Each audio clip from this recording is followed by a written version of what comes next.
Thank you and very good evening to all of you. Thanks to VARINDIA for inviting me and my colleagues from the industries and startups and government bodies.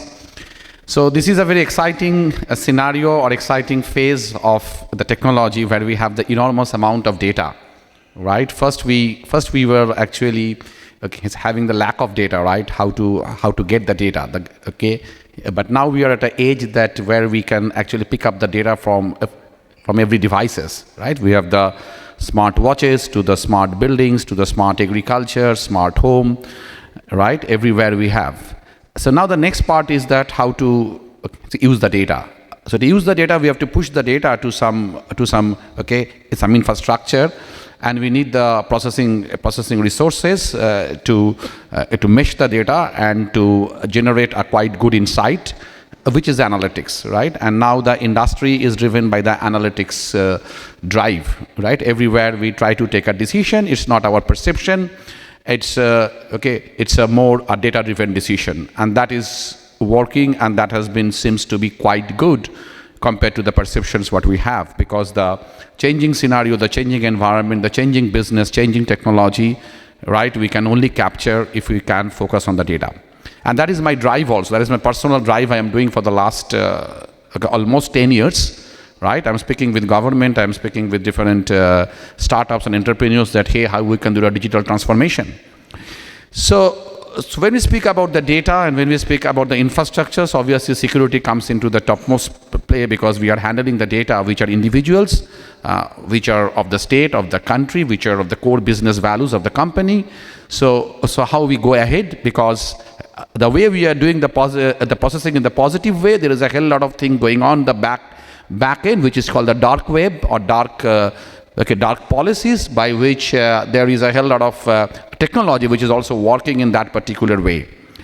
So I think there should be an effort. So today I was in a ISI, in a Statistical Institute, in a research discussion, which was actually privacy preventing ML algorithms, right? How we can develop the AI and machine learning algorithms, which are actually driving our machines nowadays, right? Our machines are mostly driven by the models.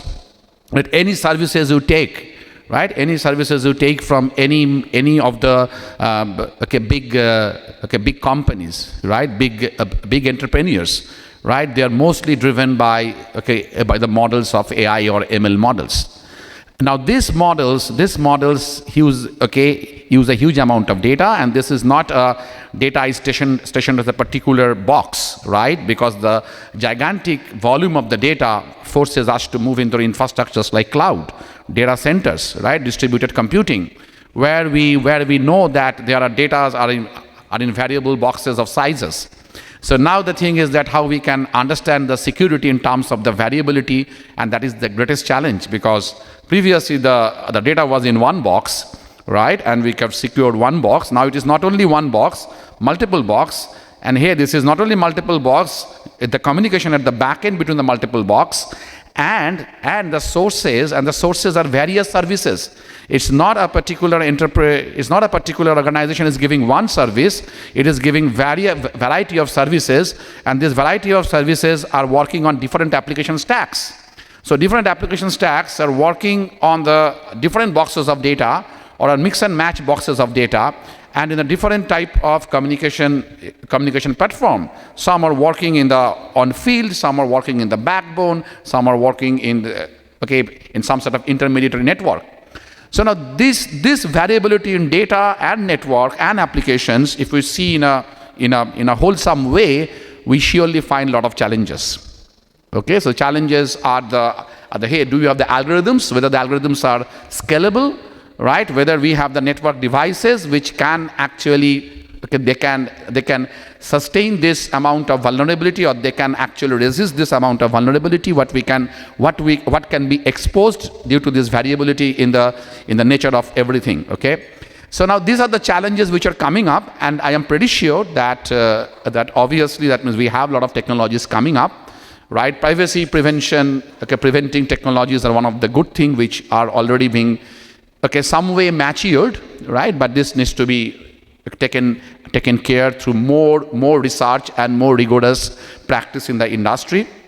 Second thing is obviously the flurry of the 5G networks, right? The flurry of the 5G networks means we will having an enormous amount of data, right? An enormous amount of data means that once we have enormous things, the side channels will also be enormous, right? When we have channels, okay, this is a common say in security and network.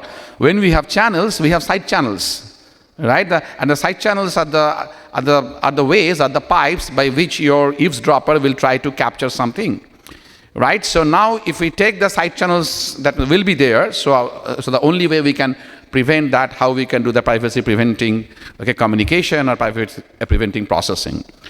Now when we look into the processing itself, because MLOps is now a very that means it's going to be in a very great way, right? People will be oblivion of what a researcher or what a great scientist have built the model.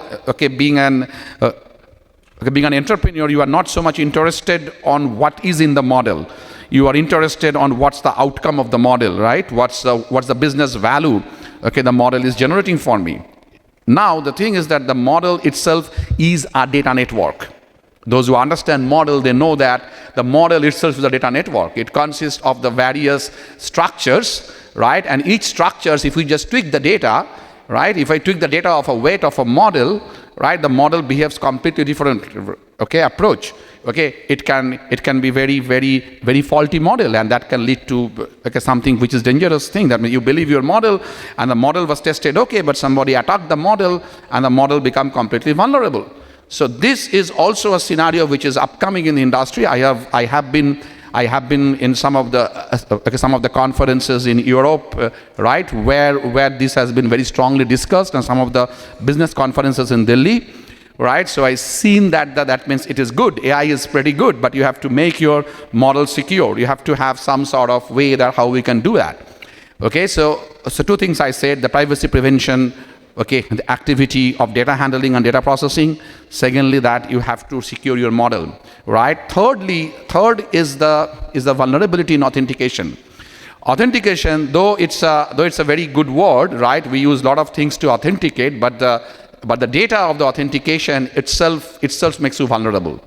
Because if somebody captures the data what you use in authentication, then you are vulnerable. So you use the data to authenticate yourself, some sort of signature you use to authenticate yourself, but if the signature is captured, right, you are in a vulnerable position, and we know that there are a lot of things. So how we can have a better authentication procedure where the signatures are something which are light, because if we make a very intense authentication procedure, then your customer will not be interested to get into that service. Because, hey, I have to go for 5 levels to authenticate me, and then I fed up, So I don't go ahead. So how we can have a lightweight authentication procedure, but still the authentication is completely blank or completely as something which is not be traceable at the back end or at intermediate ends. So there are encryption algorithms we know, but there is the other hand of it, right? We know that the quantum computer is also there, right, which will be coming. So that is the another way of vulnerability which is coming. That means once quantum computer comes, right, the entire process of this encryption, of the generation of the cryptic signature, right, becomes a child's play, because it has immense power to span the space of search within a very short time, right, compared to our classical computing paradigm. So that is coming as a particular issue. So now in another domain of, because still quantum computing is in a very, I can say baby steps. It's baby. Once it becomes a giant, obviously we will, there are techniques by which we can use the quantum computer to make the thing secure. But obviously we have to get into quantum computing now, because this is a new computing paradigm, and if somebody can master that, right, that means he or the organization or enterprise can gain a lot. But if we keep the quantum computing apart, there is something called post-quantum cryptography or post-quantum techniques of security, where it has been proved that we can use a quantum computer, but the quantum computer will not able to break this particular security or privacy. So these are the ways how the technology is getting forward to, but obviously the first thing is that I believe that still the security, the focus on the security knowledge development or security research, right, in our country or in our state needs to be, I'm not telling it's less, but I think that it needs to be more enhanced, right? More focus should be given on the security, because hey, you are in the world where the data gives your value, right? And the scenario of security is to attack your data. So if you are generating a value from some resources, right, you have to give it a full protection, right? And you should have the knowledge, and you should have the methodology. You should develop the technology to do that, right? I know Ministry of IT, right? Sarah's rightly said, Ministry of IT.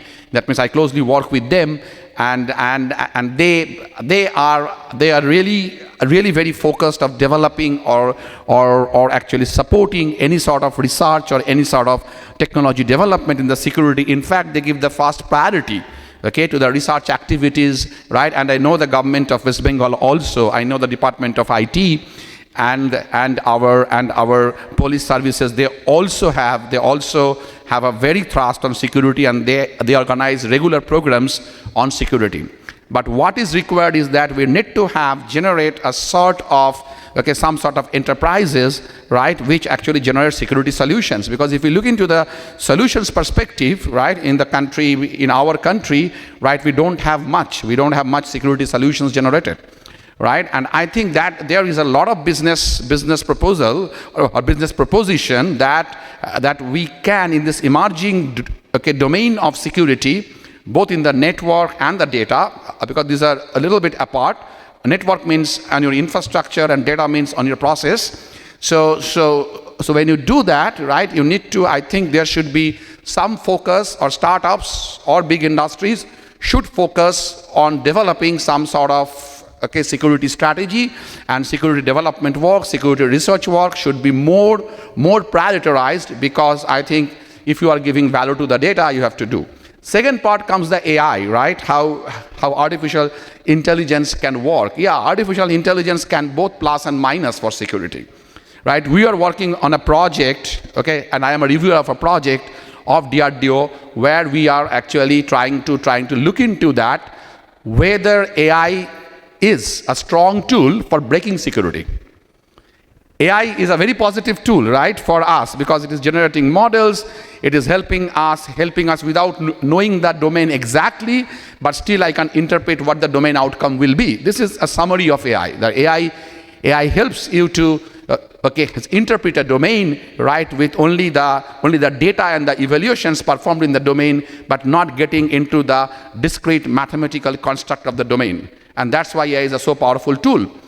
But this AI itself can be used to generate a lot of vulnerabilities. We know the applications like fake applications, okay, like fake data, fake news, fake images, right? And there are so many fakes, okay, all over. So this AI can be used in a negative way also. So, okay, so though we say about the AI ethics and AI sanctity, right? But there should be some sort of, I think, regulations should be come up, right, in the federal domain, okay, so that the use of AI, right, in some form, we don't know what will be the exact regulations to be framed up, but I think there should be some effort should be taken so that we can frame up that what will be our ethical, or what will be our sanctity in the AI. Now, having said so, as AI tools are now used to analyze your signature, right? Security is nothing but generating a signature, and that you only know, right? And you only get back from the signature to the data, right? Or you can use the signature for authentication, right? Either it is a hash one-way function, or it is an encryption-decryption procedure.